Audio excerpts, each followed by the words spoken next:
wasiirka wasaaradda kalluumaysiga iyo kheyraadka badaha Soomaaliland Cali Jaamac Faarax Fureed ayaa maanta ka qayb galay ololaha wacyigelinta cunista iyo isticmaalka kalluunka oo maanta lagu qabtay hoolka jaamacadda culumta badda ee magaalada Berbera.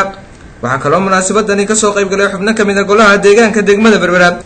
iyo madax sare oo ka socotay hay'adda Sofeco iyo sidoo kale saraakiil ka socotay wasaaradda kalluumaysiga iyo kheyraadka badaha Soomaaliland iyo marti sharaf kale. waxaana ugu horeyntii munaasabadaasi ka hadlay maamulka jaamacadda culumta badda ee magaalada Berbera iyo xubno kamid ah xildhibaanada golaha deegaanka degmada Berbera oo si weyn u soo dhaweeyay wacyigelinta dadka lagu wacyigelinayo cunista kalluunka, iyagoo ammaana dusha ka hubiyay wasiirka wasaaradda kalluumaysiga iyo kheyraadka badaha Soomaaliland oo ay ku tilmaameen inuu yahay shakhsi horumar la taaban karo gaarsiiyay wasaaradda kalluumaysiga muddadii uu ku sugnaa wasaaradda. waxa anigoo ku hadlayo magacayga kagana wakiilo golaha deegaanka iyo mayorka magaalada maamulka heer degmo, waxaan aad iyo aad halkan ugu mahadnaqayaa wasiirka wasaaradda kalluumaysiga oo runtii isagoo ah wasiir cusub oo wasaaradda muddo yar joogay muujiyey karti iyo firfircooni aan hore uga jirin wasaaradda, muujiyey wada shaqayn dhammaan hay'adaha ku shaqale haddii ay tahay kuwa soo kalluumaysta, haddii ay tahay kuwa maamulada iyo haddii ay tahay maxaan ku dhahay kuwa samafalladaba iyo haddii ay tahay jaamacadda baddaba isku xidhkooda iyo isku nadaamintooda aad iyo aad ugu dadaalay, aad iyo aadna aan u wada shaqayno. aad baan ugu mahadnaqaya waan ku soo dhaweeyay xitaa xagga kobaca caafimaadka inteena badan mujtamaceena waxa ku dhacay lack of nutrition.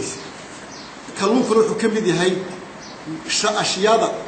ugu manaafacaadka badan bani aadamka.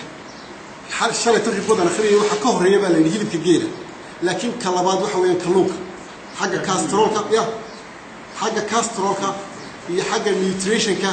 iyo xagga nafaqeynta. waxaa sidoo kale halkaasi ka hadlay mas'uul sare oo ka socday hay'adda Sofeco iyo wasiirka wasaaradda kalluumaysiga iyo kheyraadka badaha Soomaaliland Cali Jaamac Fureed, iyagoona sheegay inuu barnaamijkani socon doono in muddo ah bulshada rabo in laga dhigo bulsho kalluumaysato ah oo ka faa'iidaysata kheyraadka kala duwan ee ku jira badahooda. Fisheries has, as you know, been almost a forgotten activity in Somaliland because of traditions and lack of consumption of fish in the past. But things are changing here now, and we're very happy to see that. We see many opportunities in fisheries. As you know, كل برنامج كوسيس عندنا هدي على إدمو واحد نور حنا برشلنا إننا خدينا برشة كلوميستا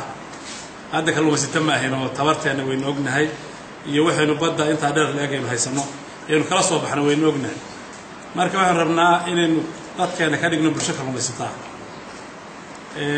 dhibaatada kalluumaysiga ka jirtana cidda ugu badan oo maaragtay dareensani waa idinka way qolada Berbera joogta ama xeebaha joogta ama kalluumaysatada ama kalluunku taxalluqda weeye.